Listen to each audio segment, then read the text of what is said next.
మధుబాబు గారి పుస్తకాలను కొనుక్కొని చదవాలనుకునేవారు సత్యవాణి పబ్లికేషన్స్ 9652488668 పై సంప్రదించగలరు. మధుబాబు గారి అద్భుత జానపద సృష్టి వెన్నెల మడుగు 5వ భాగం. సూర్యోదయం అవుతున్న సమయంలో ఒక పెద్ద కొండ దగ్గర ఉన్న చిన్న కుగ్రామం ఒకటి మాళవికకు కనిపించింది. ఆ గ్రామంలో నివసించే ప్రజలకు కనిపించకుండా ఆకాశ మార్గంలో నుంచి నేలకు దిగిందామె. పమిట చాటున దాచిపెట్టిన అడవి పువ్వును తిరిగి బిడ్డడిగా మార్చి గ్రామంలోకి వెళ్ళింది. ఒంటరిగా పసిబిడ్డతో వచ్చిన ఆమెను చూసి ఆశ్చర్యపోయారు గ్రామస్థులు. ఎవరమ్మా నువ్వు? ఎక్కడ్నుంచి వస్తున్నావు అని అడిగారు.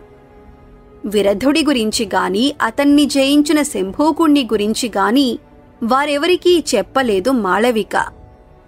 అయిన వారికి దూరమైన అనాథను. దయచేసి నా బిడ్డ పెరిగి పెద్దవాడయ్యేదాకా మీ మధ్య ఆశ్రయమివ్వండి అని వేడుకున్నది. గ్రామస్థులందరూ తమలో తాము చర్చించుకుని ఆమెకు సహాయం చేయటానికి ఒప్పుకున్నారు. గ్రామం చివరి భాగంలో ఉన్న గ్రామదేవత గుడి దగ్గర ఆమెకు చిన్న కుటీరం నిర్మించి ఇచ్చారు. ఆహారం వండుకోవటానికి అవసరమైన పాత్రలను కూడా సమకూర్చి 10 రోజులకు సరిపడే ఆహారాన్ని సమకూర్చారు. కడుపు నిండా తిని హాయిగా ఇంటి పట్టున కూర్చునే స్థోమత మాకు లేదు.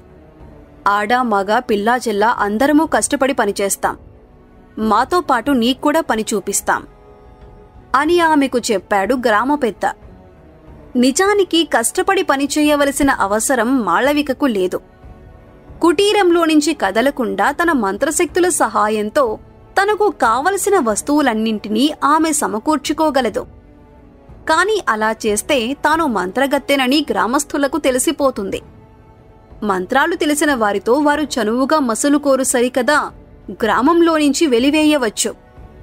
అందువల్ల తనకు తెలిసిన మంత్రాల జోలికి పోకుండా వారందరితో పాటుగా తను కూడా కొంత కష్టం చేయటానికే నిర్ణయించుకున్నది ఆమె.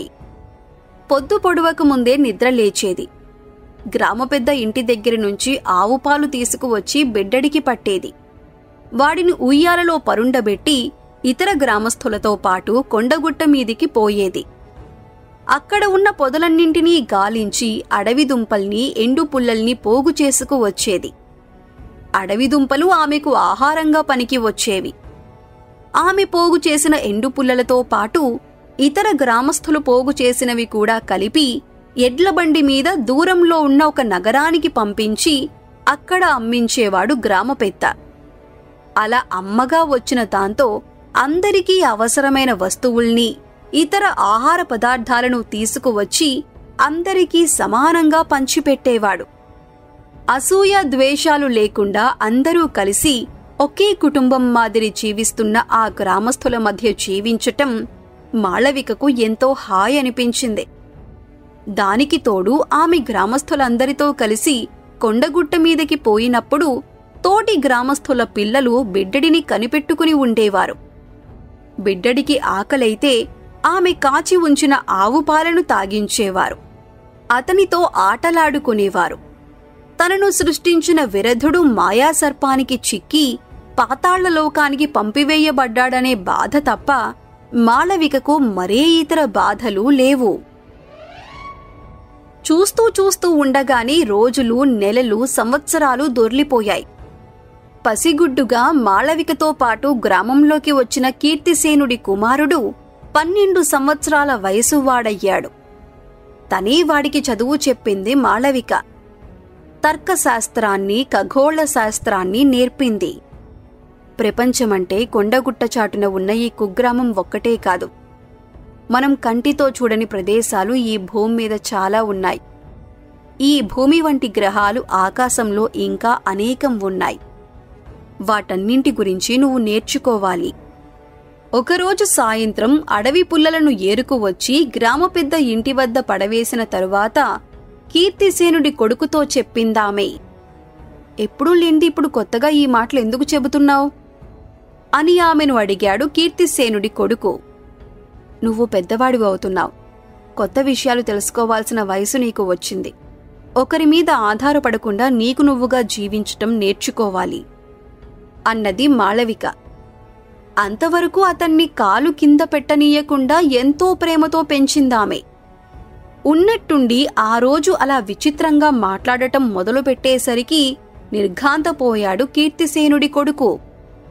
అమ్మకు నా మీద ఎందుకో కోపం వచ్చింది, ఎందుకు వచ్చిందో తెలిస్తే బాగుంటుంది అని తనలో తాను అనుకుంటూ గ్రామదేవత గుడి వెనుక ఒంటరిగా కూర్చున్నాడు. కొద్దిసేపు గడిచిన తరువాత అతడికి ఒక చిన్న పిట్ట కనిపించింది. కొద్దిగా ఎగరటం నేర్చుకుంటున్నది అది. గూటిలో నుంచి యువతలికి వచ్చిన తరువాత దాన్ని ఒక గద్ద చూసి వెంటపడేసరికి తప్పించుకోవటానికి గుడి దగ్గరికి వచ్చింది. అప్పటికి దాని శరీరంలోని శక్తి నశించిపోయింది. ఆయాసం అధికమై ఎగరలేక ఎగురుతోంది. అలసిపోయిన ఆ పిట్టను తేలికగా ఎగరేసుకుపోవటానికి అతివేగంగా దాన్ని సమీపించింది తరుముకు వస్తున్న గద్ద. ఆ దృశ్యాన్ని చూసిన కీర్తిసేనుడి బిడ్డడికి పిట్టపిల్ల మీద జాలి కలిగింది. వెంటనే క్రింద నుంచి ఒక రాతిబిడ్డను తీసుకుని గద్దకేసి బలంగా విసిరాడు. గ్రామస్థుల పిల్లలతో కలిసి వడిసెలలో రాళ్లను పెట్టి గురి తప్పకుండా విసరటాన్ని నేర్చుకుని ఉన్నాడు వాడు. ఆ విద్య ఇప్పుడు అతనికి పూర్తిగా ఉపయోగపడింది. సూటిగా పోయి గద్ద గుండెలకు తగిలింది అతడు విసిరిన రాతిబిడ్డ. కీచుమని వికృతంగా అరుస్తూ పిట్టపిల్లను పట్టుకునే ఆలోచనను మానుకుని దూరంగా పారిపోయింది ఆ గద్ద. అలసిపోయి రెక్కలను ఆఖరిసారిగా ఎంతో ప్రయత్నం మీద కదిలించి కీర్తిసేనుడి బిడ్డడి దగ్గరికి వచ్చి అతని పాదాల దగ్గర పడిపోయింది ఆ పిట్టపిల్ల. ముందుకు వంగి దాన్ని చేతుల్లోకి తీసుకున్నాడతను. అలసిపోయిన రెక్కల్ని దువ్వుతూ గుడి దగ్గర ఉన్న చిన్న కొలనులోని నీటిని తాగించాడు. ఆ తరువాత ఆ పిట్టపిల్లను దాని తల్లిదండ్రుల దగ్గరికి ఎలా చేర్చాలో ఆలోచించాడతను. ప్రతిరోజూ గ్రామంలో అతనికి కనిపించే పక్షిజాతికి చెందినది కాదు ఆ పిట్టపిల్ల. నీలం రంగు ఈకలతో నెత్తిమీద కిరీటం మాదిరి కనిపించే కుచ్చుతో చాలా అందంగానూ విచిత్రంగానూ ఉన్నది. ఇది తప్పకుండా గుట్టమీద నుంచే వచ్చి ఉంటుంది. దీని తల్లిదండ్రులు ఆ గుట్టమీదే ఉండి ఉంటాయి అని తనలో తాను అనుకుంటూ కొండగుట్టవైపు నడవటం మొదలుపెట్టాడు. అంతకు ముందు వరకు అతను ఎన్నడూ గ్రామం విడిచి అవతలికి వెళ్లలేదు. కొండగుట్టను చేరుకునే దారంతా అతనికి కొత్తగా కనిపిస్తోంది. ఎత్తుపల్లాలు, అడవి పొదలు, బండరాళ్లు ఎన్నో అతనికి ఎదురుపడసాగాయి. వాటన్నింటినీ దాటి సూర్యుడు అస్తమిస్తున్న సమయానికి కొండగుట్టను చేరుకున్నాడు. ఆహారం సంపాదించుకోవటానికి ఎటెటో వెళ్లిన పక్షిజాతులన్నీ తమ గూళ్లకు చేరుకుంటూ ఉండటం అతనికి కనిపించింది. వాటన్నింటిలో పిట్టపిల్ల తల్లిదండ్రులను వెతికి పట్టుకోవటం తెలియక ఒక చెట్టు క్రింద నిలుచుండిపోయాడతడు. కొద్దిపాటి సమయం గడిచిన తరువాత దూరంగా ఉన్న ఇంకో చెట్టు దగ్గర్నుంచి అతనికి వినిపించాయి కొన్ని శబ్దాలు. ఆ చెట్టు మీద ఉన్న ఒక పక్షి గూటి చుట్టూ వలయాకారంలో తిరుగుతున్నాయి రెండు పక్షులు. ఎంతో బాధ కలిగినట్లు గోలగోలగా అరుస్తున్నాయి. వాటి ఆకారం తన దగ్గర ఉన్న పిట్టపిల్లను పోలి ఉండటాన్ని గమనించాడు కీర్తిసేనుడి కొడుకు. అతనికి సంతోషం కలిగింది. పెద్ద పెద్ద అడుగులు వేస్తూ ఆ చెట్టు దగ్గరికి పోయి తన దగ్గర ఉన్న పిట్టపిల్లను గాలిలోకి ఎగురవేశాడు. గూడు చుట్టూ వలయాకారంలో తిరుగుతున్న పక్షులు ఆ పిట్టపిల్లను చూడగానే అరుపుల్ని ఆపివేశాయి. ఆ పిల్లను సమీపించి తమ ముక్కులతో దాని శరీరాన్ని తడిమాయి. రెండూ కలిసి దానిని గూటిలో కూర్చోబెట్టాయి. పిట్టపిల్లను తల్లిదండ్రులతో కలపగలిగినందుకు ఎంతగానో ఆనందిస్తూ అక్కడి నుంచి వెనుతిరిగాడు కీర్తిసేనుడి కొడుకు.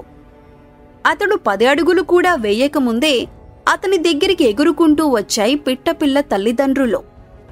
తమ బిడ్డను కాపాడి సురక్షితంగా తీసుకువచ్చినందుకు కృతజ్ఞతలు తెలియజేసుకుంటున్నట్లుగా అతని భుజం మీద వాలి చెవి దగ్గర చిన్న చిన్న శబ్దాలు చేసింది తండ్రి పక్షి. కొండగుట్టల మధ్య భాగంలో దట్టంగా పెరిగి ఉన్న ముళ్ల పొదల మధ్యకు పోయి నీలిరంగు పువ్వులు కలిగి ఉన్న ఒక అడవి తీగను ముక్కుతో పట్టుకుని తీసుకువచ్చింది తల్లి పక్షి. అతడు చేసిన సహాయానికి ఆ తీగను బహుమానంగా ఇస్తున్నట్టు దాన్ని అతని పాదాల వద్ద పడవేసి తండ్రి పక్షితో కలిసి తన గూటి దగ్గరికి వెళ్లిపోయింది. వెగటు వాసన వెదజల్లుతున్న నీలిరంగు పువ్వులు కలిగిన ఆ అడవి తీగను చేతుల్లోకి తీసుకుని జాగ్రత్తగా పరిశీలించి చూశాడు కీర్తిసేనుడి కొడుకు. అది ఎందుకు పనికి వస్తుందో, దాన్ని ఆ పక్షులు తనకు ఎందుకిచ్చాయో ఎంత ఆలోచించినా అతనికి అంతుబట్టలేదు. అంతుబట్టని విషయాన్ని గురించి ఆలోచించి అక్కడే నిలబడితే చీకటి పడి దారి తెలియకుండా పోతుందన్న భయంతో ఆ తీగను దుస్తుల్లో దాచుకుని వడివడిగా అడుగులు వేశాడతను. ఎంత వేగంగా నడిచినా గ్రామాన్ని చేరుకునేసరికి చీకటి పడనే పడింది. తన కోసం తన తల్లి గ్రామమంతా వెతుకుతూ ఉంటుందనుకున్నాడతను. కనిపించగానే కోపంగా చూస్తుందని కూడా భావించాడు. కాని అతను అనుకున్నట్టు జరగలేదు. అతని చిన్నతనంలో గ్రామస్థులు నిర్మించి ఇచ్చిన కుటీరం దగ్గర ఆమె అతనికి కనిపించలేదు. గ్రామ పెద్ద ఇంటి దగ్గర అగుపించింది. ఆమెతో పాటు ఇంకా అనేక మంది అక్కడ పోగుబడి ఉన్నారు. ఏమైంది? అందరూ ఇక్కడ ఎందుకు గుమిగూడారు? తన వయసుగల ఒక పిల్లాడిని చూసి దగ్గరికి పోయి అడిగాడు కీర్తిసేనుడి కొడుకు. గ్రామ పెద్దకు తీరని వ్యాధేదో వచ్చిందట. ఎన్నో రోజులు బతకడని అందరూ అనుకుంటున్నారు అని అతనికి చెప్పాడు ఆ పిల్లాడు. గుంపుగా నిలబడి విచారంగా చూస్తున్న పెద్దల మధ్యలో నుంచి మరి కాస్త ముందుకు వెళ్లాడు కీర్తిసేనుడి కొడుకు. ఇంటి ముందు మంచం మీద తెలివి లేకుండా పడి ఉన్న గ్రామ పెద్ద విషణ్ణ వదనాలతో ఆ మంచం పక్కన కూర్చుని ఉన్న ఆయన భార్యా బిడ్డలు అతనికి కనిపించారు. అతని తల్లి కూడా అక్కడే ఉన్నది. అనాథ మాదిరిగా ఇక్కడికి వచ్చినప్పుడు ఆదరించి నాకు బ్రతుకు తెరువును చూపించాడు ఈ ధర్మాత్ముడు. ఈయనకు వచ్చిన వ్యాధి సామాన్యమైంది కాదు. నీలిరంగు పువ్వులు కలిగి ఉన్న అడవి తీగను తీసుకురాగలిగితే తప్పకుండా నయమై ఎప్పటి మాదిరిగా లేచి తిరుగుతాడు. అతను వింటూ ఉండగా అక్కడ నిలబడి ఉన్న వారందరితో అన్నది మాళవిక. అటువంటి అడవి తీగను మేము ఎన్నడూ చూడలేదు. అసలది చుట్టుపట్ల దొరుకుతుందని నమ్మకం ఎలాగూ లేదు అన్నాడు ఒక గ్రామస్థుడు. రెండో ఆలోచన లేకుండా పిట్టపిల్ల తల్లిదండ్రులు తనకు బహుమానంగా ఇచ్చిన అడవి తీగను దుస్తుల్లోనించి తీసి మాళవిక చేతికి అందించాడు కీర్తిసేనుడి కొడుకు. ఆ చుట్టుపట్ల ఎక్కడా లభించుదని అందరూ అంటున్న ఆ తీగ అతనికి ఎలా లభ్యమైందో తెలియక ఆశ్చర్యంగా చూస్తూ ఆ తీగకున్న నీలిరంగు పువ్వులను ఆకులను నలిపి గ్రామ పెద్ద ముక్కు దగ్గర పెట్టింది మాళవిక. ఘాటైన వస్తువును వాసన చూసినట్లు గట్టిగా తుమ్మి కనులు తెరిచాడు గ్రామ పెద్ద. కొద్దిసేపు గడిచిన తరువాత తనంతట తానే లేచి కూర్చున్నాడు. అతని భార్యాబిడ్డల ఆనందానికి అంతులేకుండా పోయింది. గ్రామస్తుల మాట సరేసరి. మాళవికను దేవత మాదిరి కీర్తించారు. నువ్వు మా గ్రామానికి వచ్చిన నాటి నుంచి మాకెంతో సుఖంగా రోజులు గడిచిపోతున్నాయి.